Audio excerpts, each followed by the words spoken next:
انضم إلينا من مدينة درعا وريفها الناشط الإعلامي أبو محمد الحوراني. السلام عليكم أبو محمد. وعليكم السلام ورحمة الله. إذا تطورات كثيرة تشهدها مدينة درعا وبعض الأرياف إلى دير العدس، كيف تصفون لنا الأوضاع اليوم في مدينة درعا وريفها؟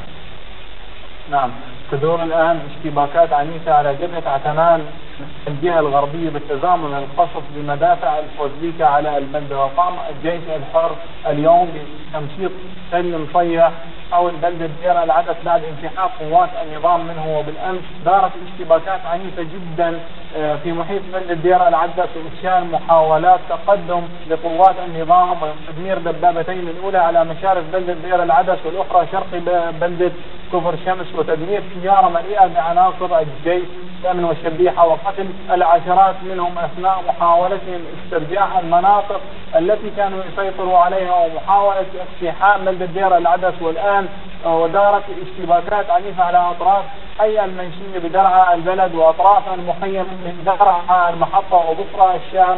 واستهدف الجيش الحر المخابرات الجوية والمحكمة التي يتحصن فيها عصابات الأسد بدرعا المحطة بقذائف الهاون، واشتباكات متقطعة على معظم الجبهات في محافظة درعا. وأما عن أوضاع درعا الميدانية فألقى طيران المروحي براميل متفجرة على مدن وبلدات الحراك وعتمان وعقربة وإنخل ونوى، مخلفا دمار كبير في منازل المدنيين. وقصفت قوات النظام بالمدفعية الثقيلة وراجمات الصواريخ على أحياء درعا البلد ومدينة الحراك ودير العدس والنعيمة وعقربة والشيخ مسكين وعتمان، مما أدى إلى سقوط جرحى في درعا البلد والنعيمة والحراك. وهناك حركة نزوح كثيرة لأهالي الريف الشمالي بسبب القصف العنيف والهمجي على تلك البلدات، والناس في تخوف كبير من ارتكاب المجازر بحقهم بسبب الحملة والهمجية على أرياف درعا بالقصف بشتى أنواع الأسلحة، ويعانون من غلاء الأسعار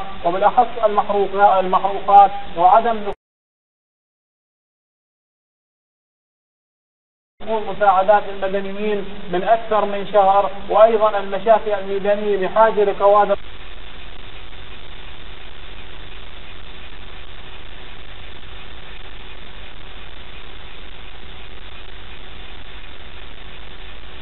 عناصر النظام في صباح اليوم، وما هي التحركات الجديدة التي يقوم بها النظام محاولة لاستعادة هذه البلدة الهامة كما ذكرنا؟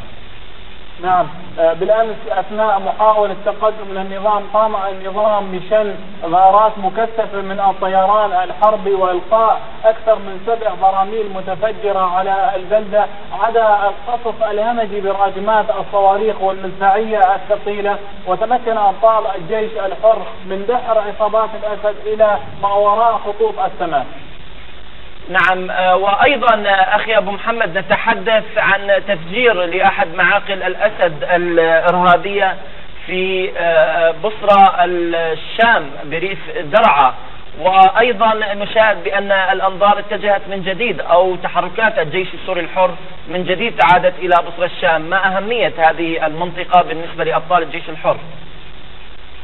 نعم، يقوم أبطال الجيش الحر باستمرار باستهداف دشم العساكر، لأن هناك الكثير من الشبيحة يتحصنون في مدينة بصرى الشام الواقعة على أطراف بلدة السويداء المليئة بالأمن والشبيحة والجيش. نعم، شكرا جزيلا لك الأخ أبو محمد الحوراني متحدثا من مدينة درعا وريفها عن أهم وآخر التطورات الميدانية هناك. أيضا أعزائنا المشاهدين